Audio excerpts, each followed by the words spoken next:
Richard, welcome. And I know you from the dating world, right? You host events. So tell me, what are you known for?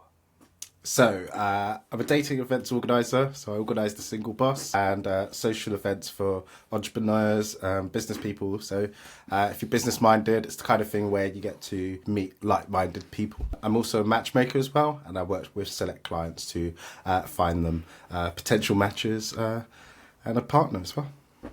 So matchmaking, and we'll dig into a bit of the matchmaking, and we'll dig into the dating events as well. So I want to find out. So you run events in London, and I'm looking forward to coming to one of them as well and speaking at them. How long have you been doing this?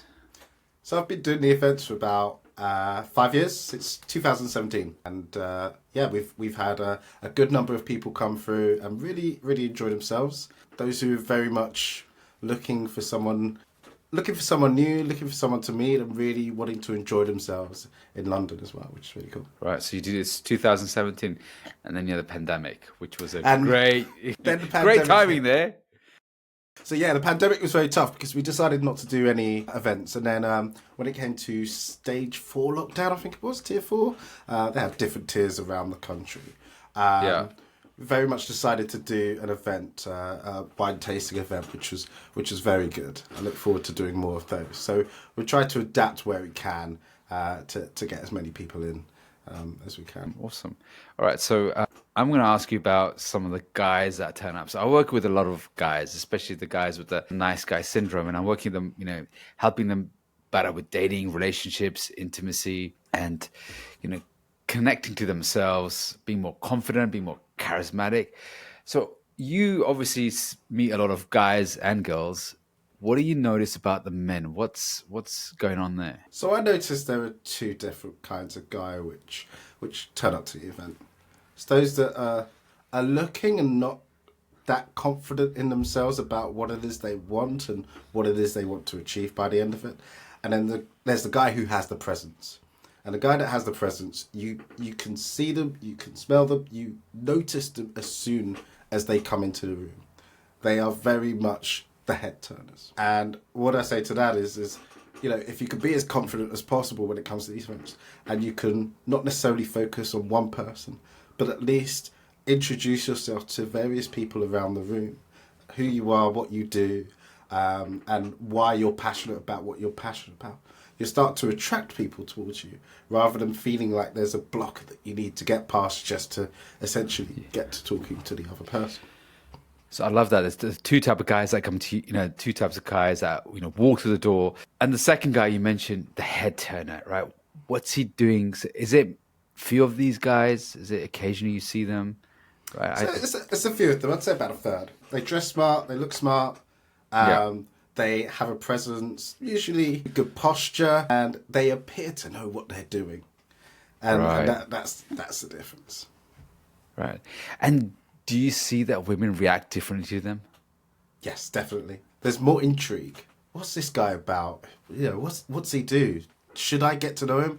Is he someone Yeah. that could fit in my zone? And that can definitely come across in the first 5 to 6 seconds of talking to someone. But until then, you're kind of relying on the visual cues for that conversation to start happening. So it's really about the body language and the intent behind it, which almost sparks the conversation. Great, that's great. I mean, one of the things I do teach guys is how to be a head turner as you walk into the room, own the room. I think that was one of my young boy dreams, is to have that, presence, that accolade that everyone goes about it. Because I was pretty shy, timid, not as socially what I call competent at it. So I always wanted to have that social kind of dynamic where I could, go into the room, own the room, and feel more comfortable in my own skin. So when you see these guys that are owning the room, are in there, and women are noticing them, do you find that most of them have, these guys have the women who are around them and they're more curious about them, or do they just kind of like mix around quite a bit, or do most of the women just want to know these guys? Again, it really depends on the intent. What I found is that a lot of the guys that do go around speaking to various groups and moving themselves in and out of the different groups that appear usually in these kind of environments. It's more about rapport, building rapport with people. So Yeah. so with that, what we find is if they're able to go in a sense, introduce themselves straight away. So a good introduction, a good handshake, or just a good strong hello, I am, is really key to that. And I think what's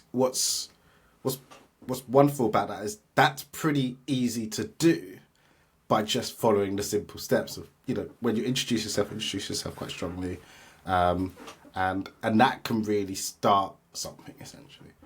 Okay, so what are the mistakes that the guys are doing? So some of the guys might not be doing, just going in with confidence, saying, hi, I am.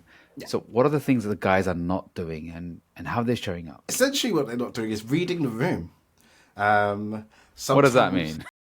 Do I need a book? Which group is available to go and talk to, for example. Right.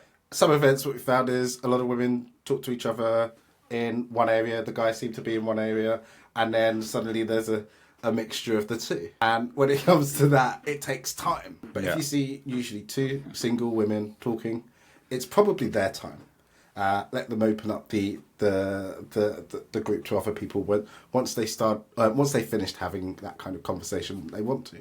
But do you reckon some of the guys might feel, okay, I might be rude if some people are talking, or do you think that some guys are thinking, well, we're all here for a dating event, so it's okay.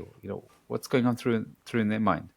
Exactly. In some respects, it can be very intimidating. So unless you go in with the strong hi and you're interrupting that conversation, if you're going a bit hunched and a bit scared to have that conversation and be prepared to be the one that breaks it up, it can misfire. And when it misfires, it seems to be the wrong thing to do. Does he get punished then? Or do the girls just look at him and go, eh?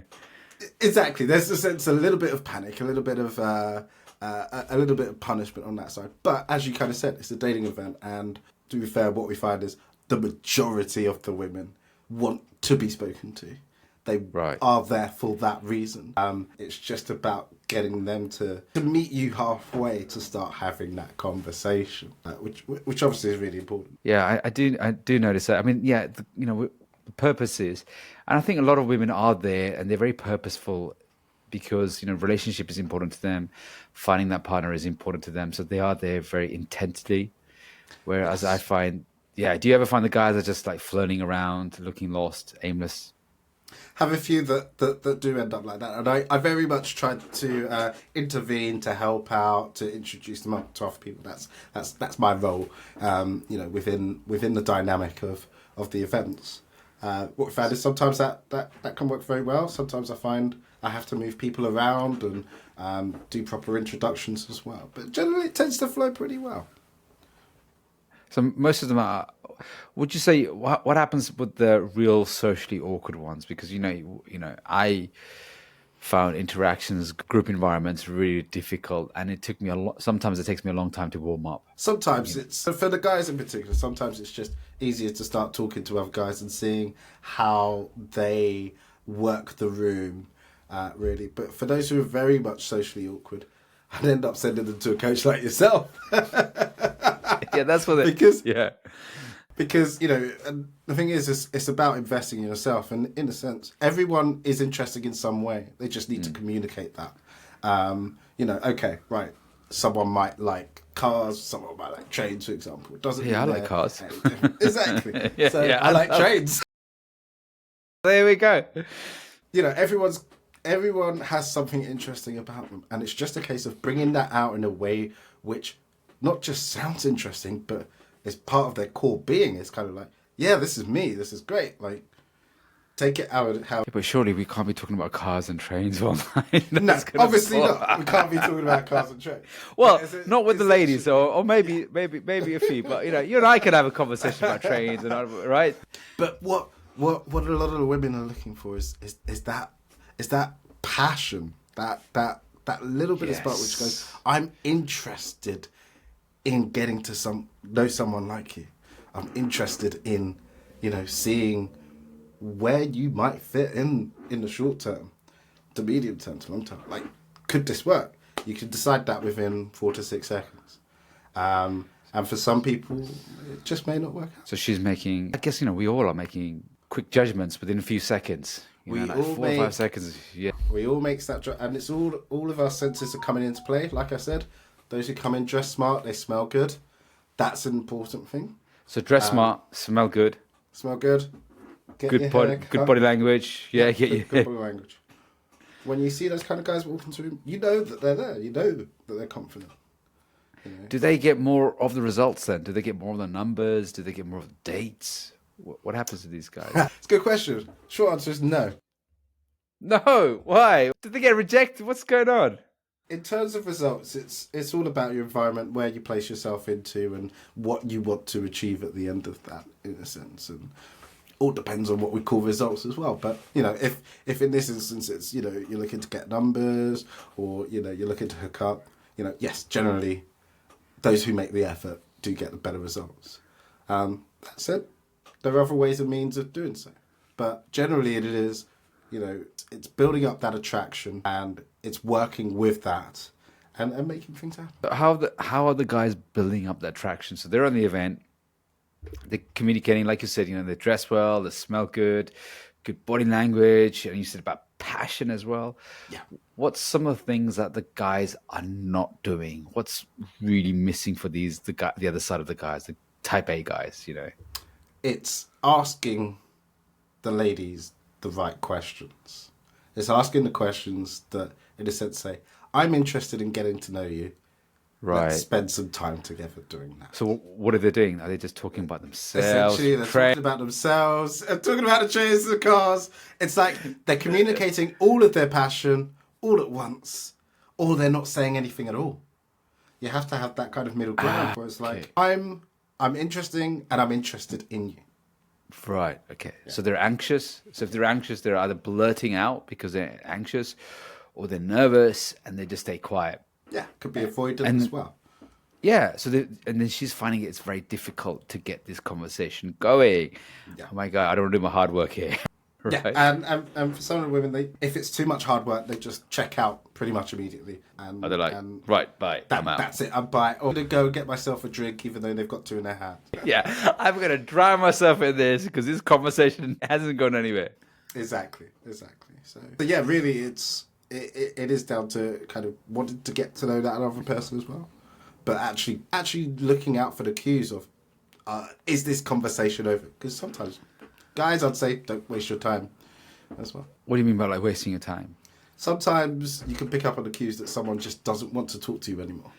Right. So they're socially missing out the cues. They're not reading the person, and she's not interested. I did notice that guys have two problems is about reading people. Mm-hmm. One is when she is interested, right?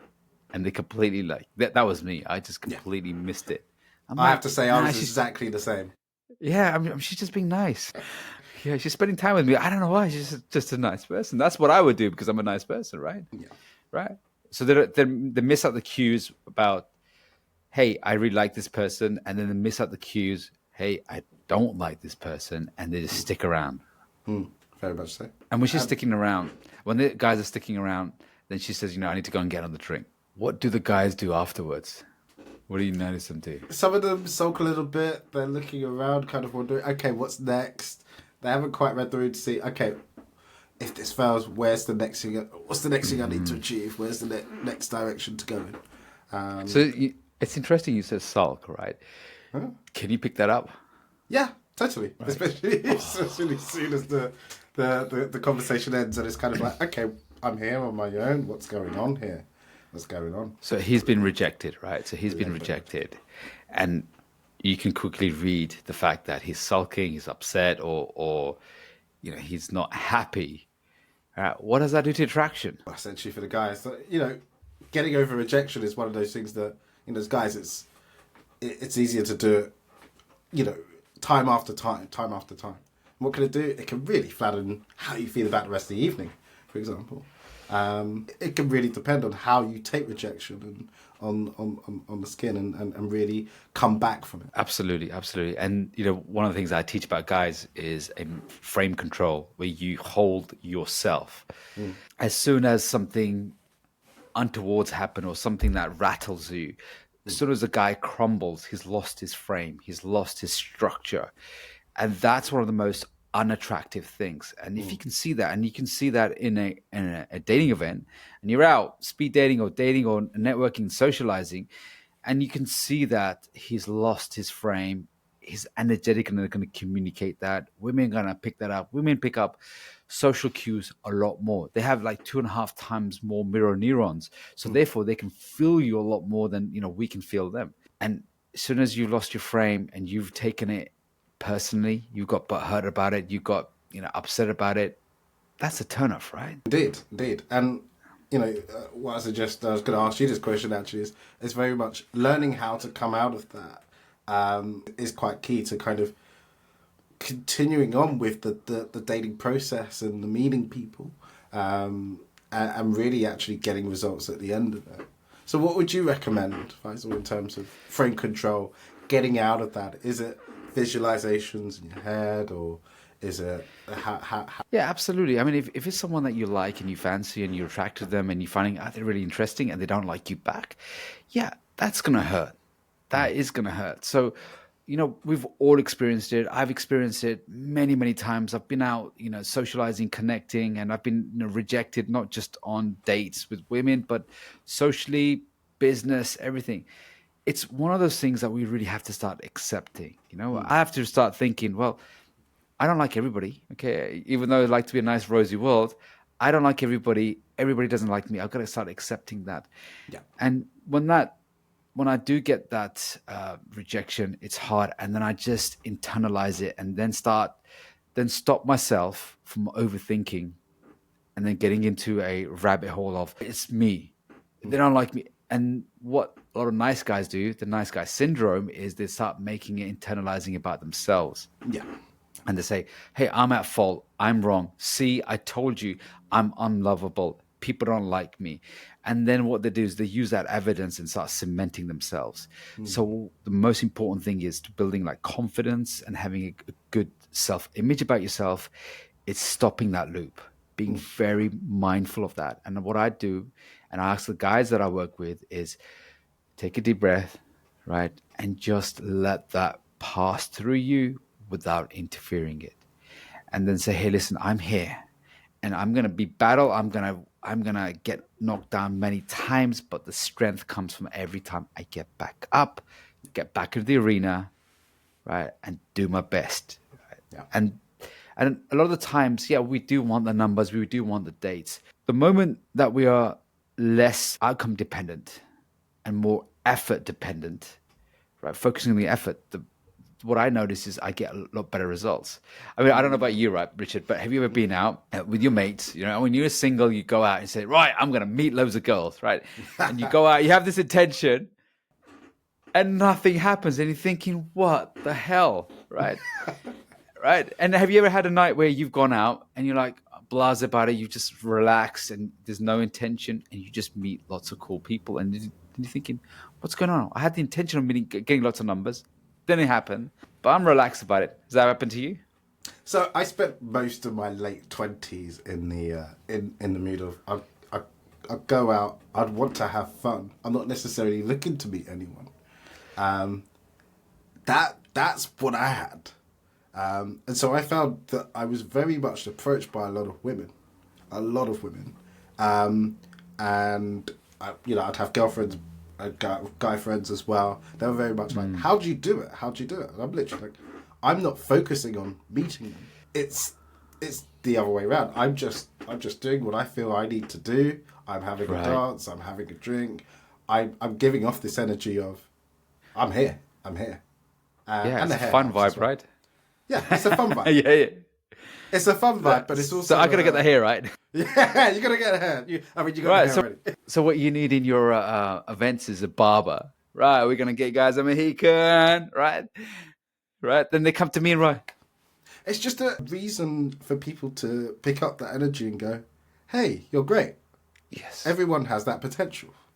Everyone has it. It just needs to come from a point of... It needs to come from here, really.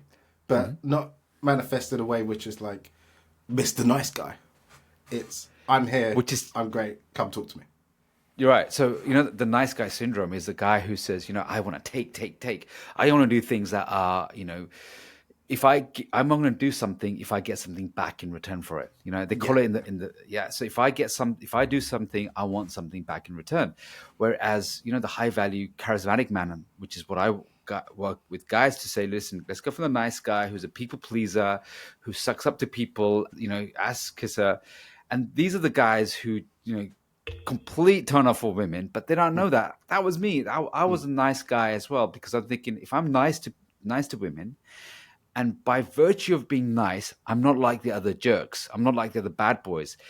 So therefore, because I'm different, I should be liked. I should be adored. I should get all the relationships. I should get all the sex I want. I should get all the attraction I want, just by the virtue of being nice. But you know what happened? Nice guy. That's why nice guys finish last, right? Because actually their intention is, I want something in back. And like you said, you were the guy who's creating the energy, creating the fun. And that's an invitation for people to say, I want to be led. I want to have that fun. I want to go where the party is at. I want to go to Rich's party. Yeah, that's it. It's like, yeah, want to hang out with you, want to be around you. That's Yeah. And I noticed that as well when I've gone out socializing. I remember having a Christmas party, and had all the guys with me, the guys and girls. We had like over 20 people with us, and we went to this rooftop bar on the Thames, and we're there, and I walked in with a big group, and there was this guys on the table, right, this VIP table, and they were staring at me, and this guy comes up to me, he's really annoyed, and he says, "So who are you?" And he says, "I see you with so many people around you. Who are you?" And then I just I took him by the side. I'm like, then we just started having a conversation and a chat. And he says, "Oh, wow, this is so cool." And he said, "Look, come over to my table." And he goes, "Drinks are all free." He goes, "You just help yourself." I'm like, this is good.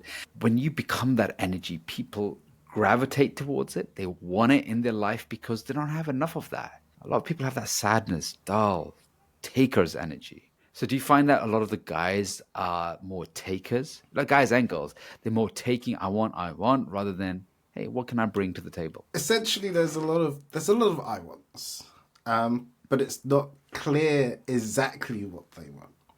And I'd say, like you kind of said, there's a sense of minimal effort. There's a minimal effort that needs to go into to be able to connect with someone.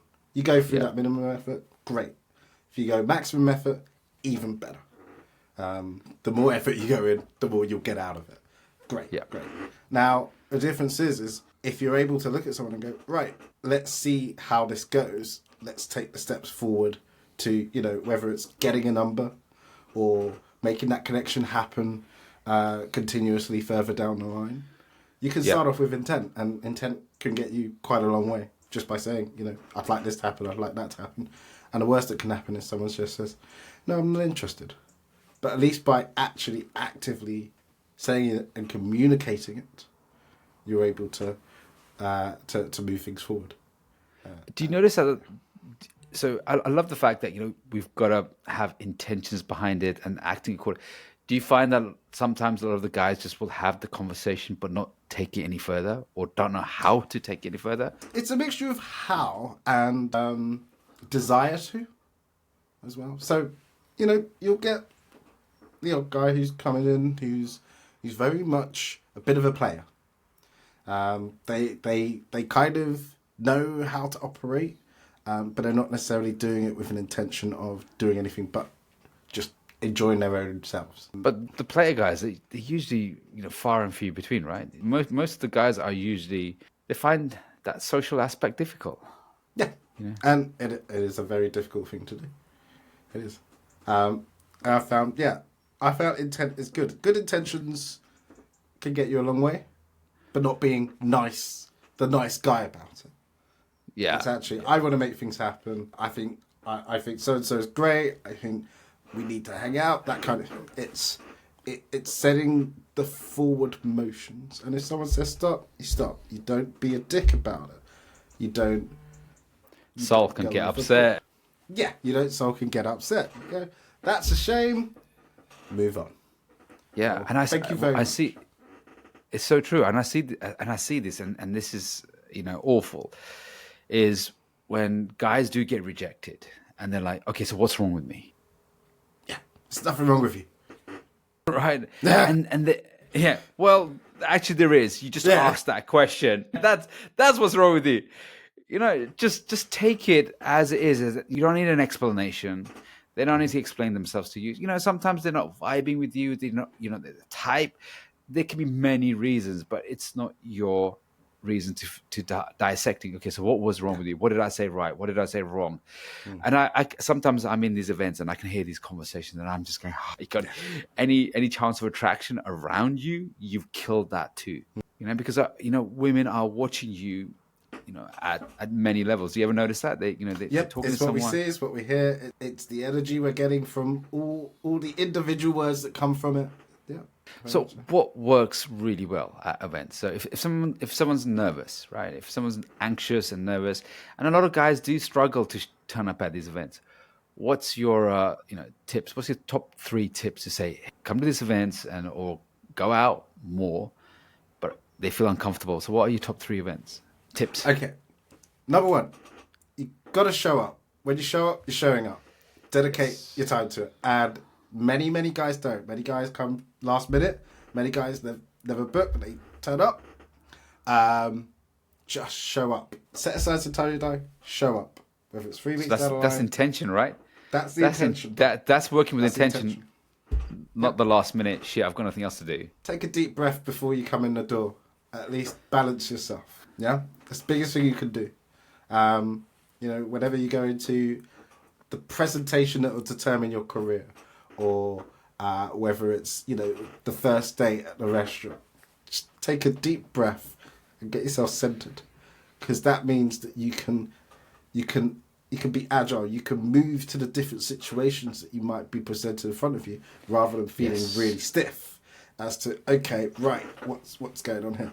Breathing allows you to be able to open up. Other tip is, let's say, like, dress smart, dress well. Always dress well to be able to deal with a situation. So, in a sense, what you don't want is people feeling like you're out of place for where you are, because then questions are asked about that, or judgments are made immediately. The last thing is, don't come with an expectation that things are going to happen in the way that you want to happen, but be open to just meeting people on the level that means that you can continue the conversation.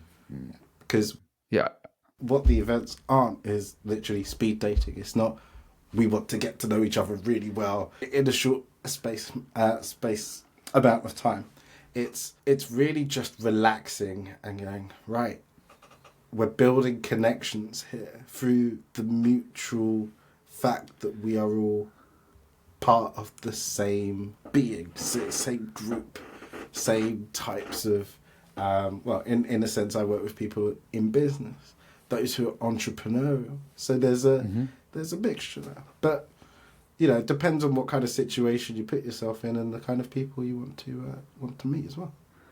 Yeah, I love the street. I love the tips as well. And like you said, one, dress right, because you want to be in. You want to. We make instant judgment about people. I remember I went to a boat party and I took some of the guys with me, and there was one guy dressed in gardener's shorts and a top, and he just looked like he just finished gardening.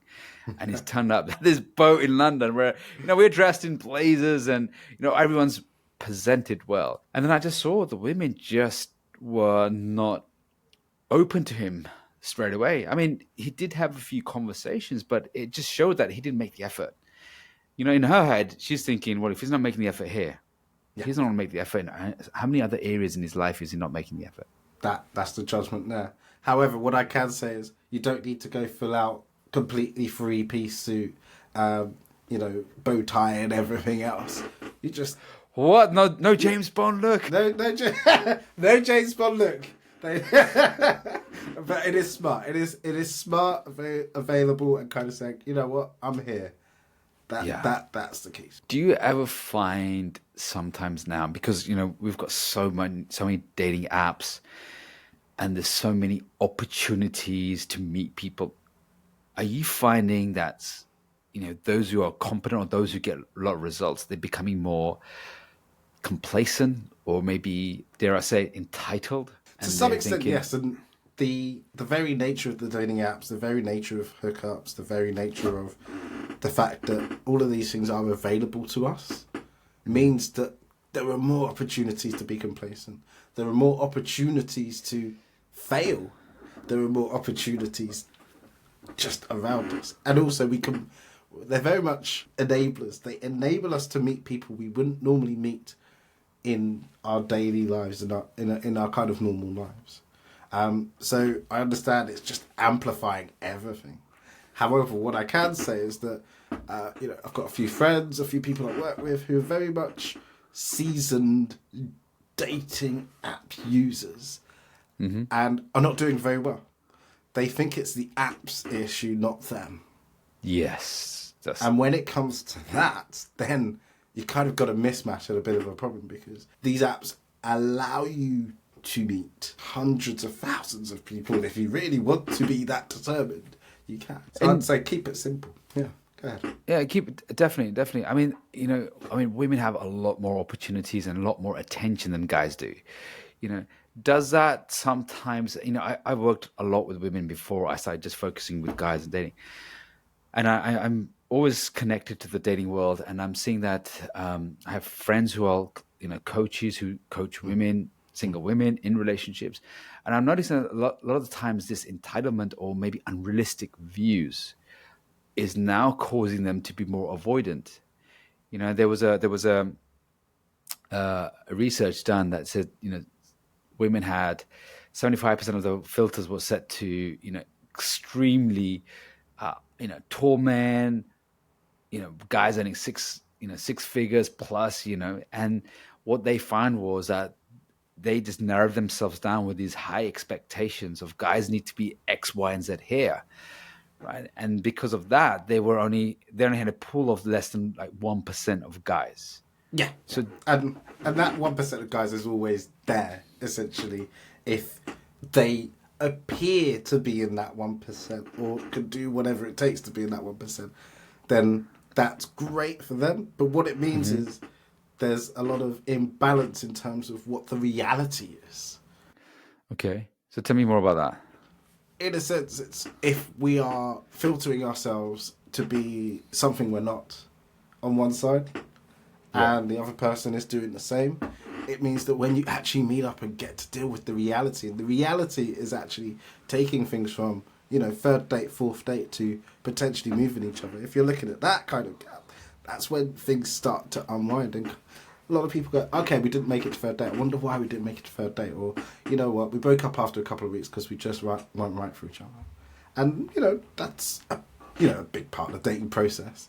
And what I'd say is, there are ways and means of which you can be genuine and a little bit honest about who you are, and people will gravitate to you regardless. It is. Yeah.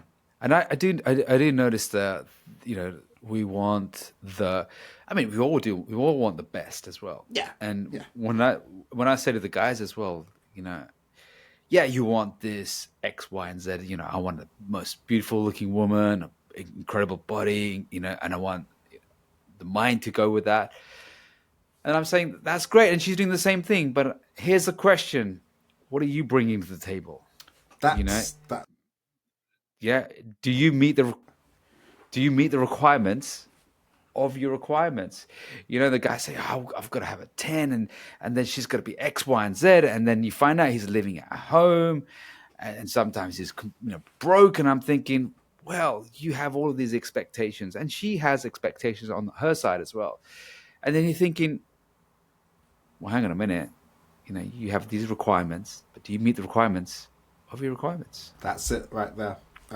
That's the conversation I have a lot of with my clients, especially in the matchmaking as well. It's like, do you meet the requirements of someone you're looking for? And in many cases, the answer is, I don't know. Okay. At that point, that requires the exploration and figuring things out before actually. That doesn't really happen before you go into using the dating apps and actually looking around. So you just go in the dating apps, and most of us do. It's like, I want this, I want this, I want that. You know, I remember the guy was saying, "Yeah, I want her to have an incredible body and things like that." I'm like, "Okay, so how's your weight doing?" He goes, "No, I'm a bit out of shape." You know, and vice versa. And you notice that, and you're thinking, "Well, I really want a girl who's X, Y, and Z." And then you're thinking, "Okay, so let's get that one handled." Is, you know, you need to get, like you said, it's not just the dating apps. If you're having a common challenge on a date, it's not all women, and then it's not all men. We need to start going, hey, there's a common denominator here, and that's you. And let's sort that out. Let's look into that. Do you find a lot of people are quite resistant towards looking into themselves? A lot of people are. You know, whether it's in dating or the rest of their lives, it's a painful process. Yeah, of Um, course. Sometimes I'm very much of the mind that, you know, whatever you do, get a counsellor. They're always good at being able to mirror and reflect back on what you're saying about yourself to someone else. Allows you to give your space, either space and a little bit of time to understand yourself a little bit more. That's if you're willing to. But a lot of people can be avoidant and they can go through life without necessarily wanting to understand themselves and deal with anything that's in Yeah. front of them. Fair enough. Yeah, absolutely. Absolutely. What I can say is in the dating process itself and very much meeting people is sometimes these, if you don't think about these things before, they come back to bite later on. Absolutely, absolutely. And then, you know, when they have the dates, so you must have heard some, you know, you if you're matchmaking or you have people coming to your events, first date, second date, why do they not get sometimes a second date or third date? What's a common kind of like problems that you hear? What else? Come on, spill the beans. Exactly. In terms of common problems, I hear a lot from the women. It's just I just didn't think he was for me, and Okay, what does and that mean? Because that's great. I'll answer that question. What does that mean? It means they have found at least one reason to say no. Not every reason to say no, just one reason, and that reason it's big enough for a reason. is a big enough reason. Or like To the point. he eats funny, or he has spinach stuck in his teeth, and he now come on, what are the what are the stuff that women say? I hear it's the common one, but you know, like, I didn't feel any chemistry. I didn't feel any chemistry. Means I found a reason not to. Yeah, what does that mean? Come on, help me out. This guy's going, what does just decipher this? I want to reverse engineer it. I want to be able to reverse engineer this problem, and then so I don't have this problem again. So what are some of the challenges? You know, women say, I'm having this problem. What is it? Well, okay, as I say, there's one thing where they found a reason to say no, but then there's also the fact that, and it comes down to the effort, is have the guys done enough to actually try to get to know me, or am I physically attracted to them? Those are essentially the two or three We things need to get some women on here, right? I think we do. Yeah, maybe get some from the group and say, listen, we just want some insights. We want to help the guys. We want to help you guys succeed and be successful at this, so you can create, you know, relationships that you want. So let me ask you, I'll come back to you on that in terms of chemistry. What do you feel makes up the chemistry part of what women say? Most guys are fucking boring, Fair play. Fair play. right? That's the problem, and a lot of the guys talk from a logical point of view. They're having a conversation. So I bought a new train the other day. Oh, it can work. The problem is the way they deliver it, the way they talk. A lot of the guys are like monotone. Yeah, so and they'll start with the basic question: what do you do? You know, okay. How long have you been doing that? Do you really want to be an accountant? Yeah, I'm an accountant too. So boredom, right? She's on a date with you. The last thing she wants to do is experience boredom. She wants that whole emotional journey. And when the guy can give that through, you know, visual. So for example, he may be more animated, more passionate, and more energetic. That charisma will draw her into your world. And it's not just about drawing her into your world, but he's, like you said, hey, I'm interested in you. I want to know more about you, not just the superficial things about where you work, what you do. What was it like growing up? And she might have this hobby. Like, how did you come across this? What made you interested in this? I'm curious, what does it feel like to experience such things as you do? So it's about him going into her world, but without being a reporter, right? Without being a Without journalist. being a Yeah. reporter. Right. Yeah. Without being like, okay, so you tick that. And then be able to tell stories himself, then be able to move the conversation around. And here's one thing, the outside world doesn't always like to hear this, but when men lead the conversation, not control, but when they lead the conversation, they make into like film time. They take the emotions. They both go into this amazing journey of highs and lows. Yeah. It's about being playful, being cocky, being funny, but also changing gears where they can be serious, where they can have a philosophical conversation, intellectual conversation. And one of the things that I find that women are not titillated at is energetically, intellectually. When you start to intellectually arouse a woman, and that's not just about sexual arousement, but intellectual arousement, emotional arousement, that's when she starts to open up. And then she says, this guy's socially clued up. He's competent in that part. And that's what a lot of first dates are missing. And then you do have the nervous guy. And I was this too. Trust me, Richard, I made tons of mistakes, which is why I teach now. And then you do get nervous and then you blabber on. And when the alcohol comes, and that's when things start to lose control, lose frame. And then if the guys does have alcohol come in, sometimes they overdrink. And she notices that, right? I've had women say, he just kept drinking and drinking and drinking. And then he was a bumbling idiot by the end of it. Wow. Yeah. So what kind of like first date experiences have the women said, oh my God, I had this, I experienced this, or maybe in the matchmaking? I mean, in the matchmaking, I've had a lot of kind of bad first dates, kind of uninteresting. Come on, spill the beats. I want to hear them. Yes, you don't have to declare their names. You don't have to show who they are. I'm not declaring names as such. It's just a case of. Tell me afterwards. You can tell me. Well, so a lot of people speak to, especially in consultations. It's literally they have used the dating apps and they've brought someone in, they've gone on a date with someone, and they've just literally not been that interesting, and that goes on and on and on, date after date after date. I've got one lady who's always looking for the Mr. Oomph. She describes her as someone just with a bit of oomph. So. To a lot of guys out there, all you need to do is have that bare minimum of charisma to be able to get a long way.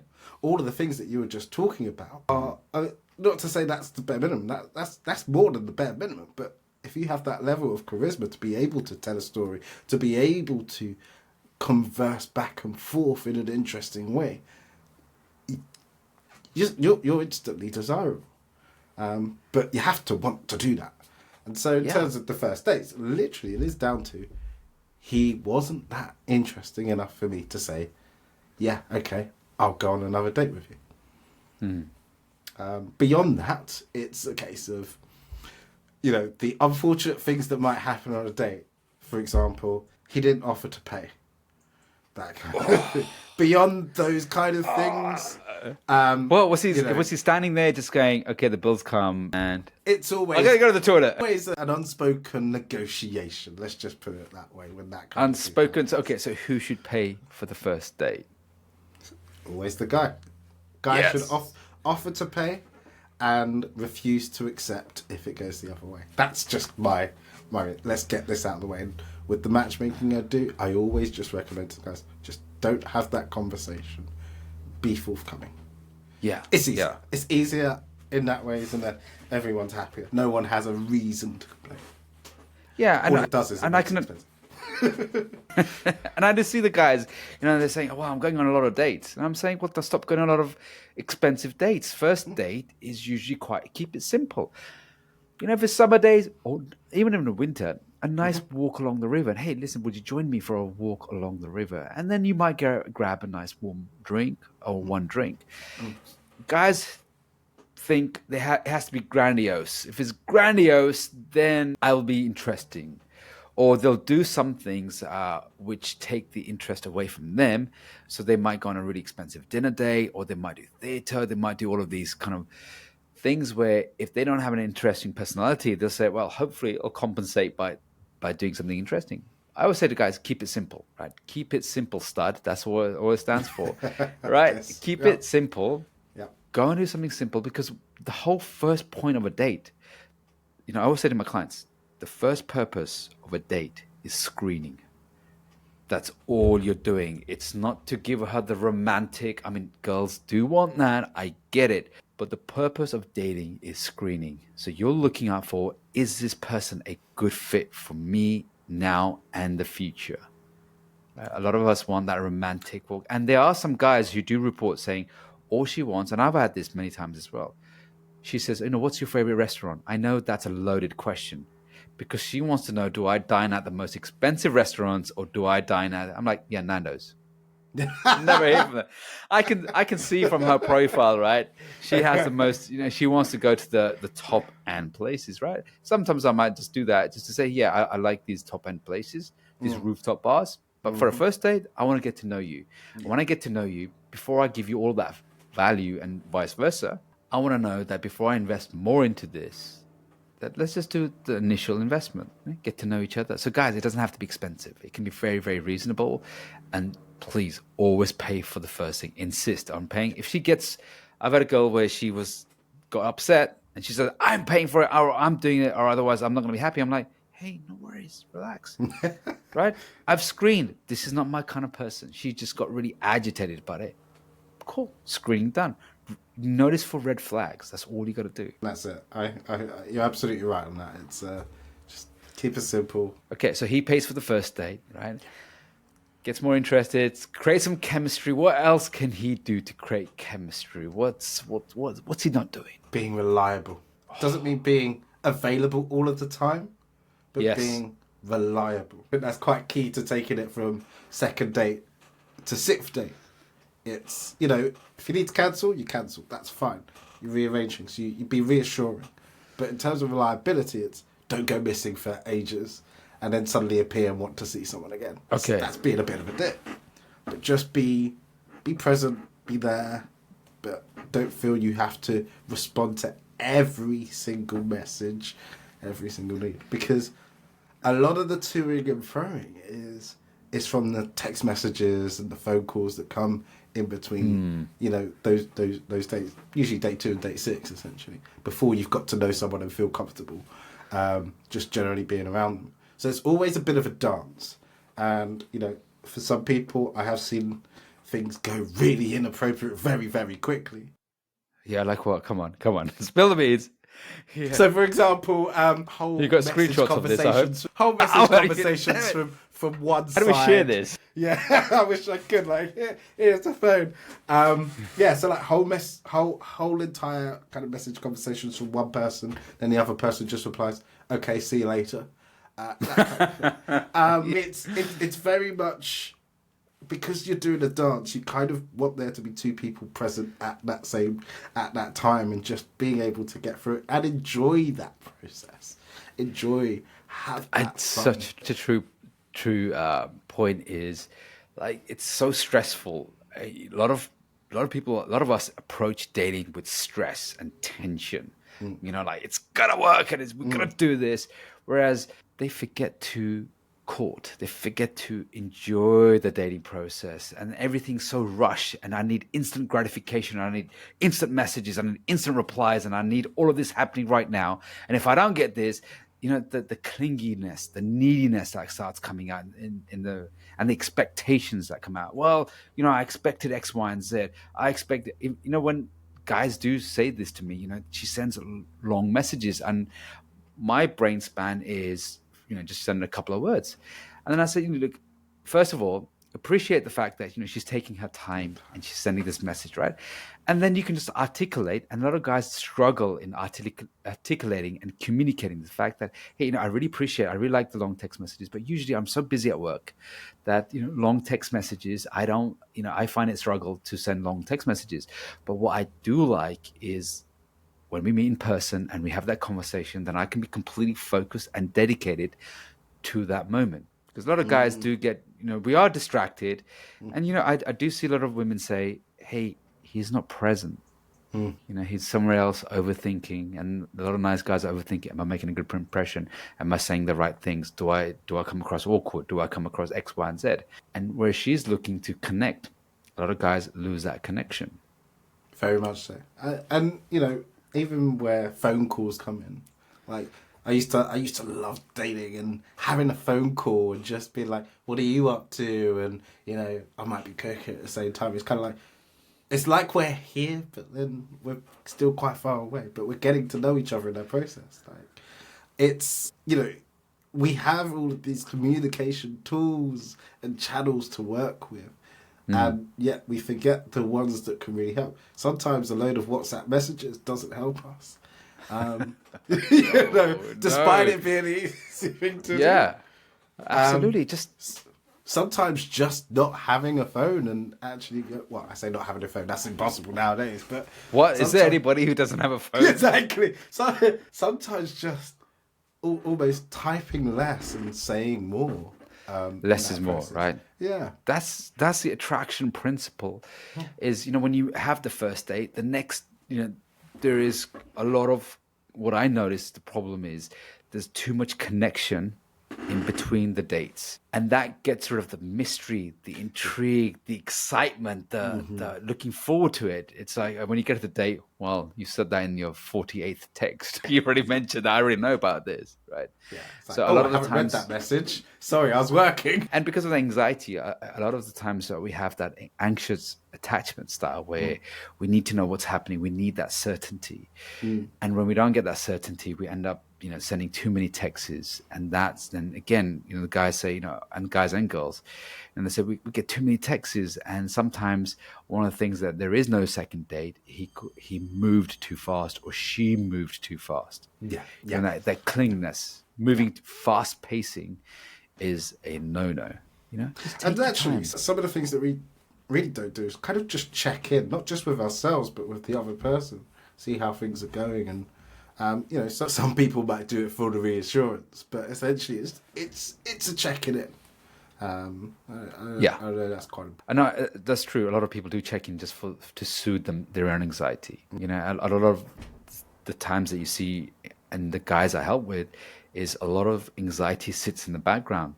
And when I was going through this discovery of self-growth and self-development, I never was self-aware. I wasn't a self-aware person. I only became self-aware in the last 8-9 years, and got into personal development and growth. And then from there, I got into coaching and mentoring guys with attraction, with communication and social skills. What I missed was I wasn't so in tune with myself. And because I wasn't in tune with myself, how am I going to be in tune with other people? And what do you think, what did it take for you to decide that you wanted to be in tune with yourself? Because there has to be a decision point. It's a slap. Where did that slap come from? Your own damn self. Yeah. Well, that was it says that, the universe has shaken you to awaken you. And that's what it was. It was that when I went through the separation and the divorce, and it was so painful, then it woke me up to the things that I wasn't doing in the relationship. I wasn't being present in the relationship. I wasn't being empathetic and in the relationship. I was more fearful and needy and insecure in the relationship, rather than being, working on myself to be more confident, secure, leading myself. I was more of like, I don't know what to do. You tell me. And, that's one of the biggest turnoffs that women say, is a man who doesn't know what to do or isn't going anywhere. Like you said earlier in this conversation, is like, guy's going somewhere. He knows what he wants. He's moving forward. A lot of guys are trapped. A lot of guys don't know what they want. You ask them in dating, right? This is the classic one. You ask them in dating, hey, what do you want? I don't know. And I said, well, if you say I don't know, you're gonna get I don't know. Yeah. You ever find that?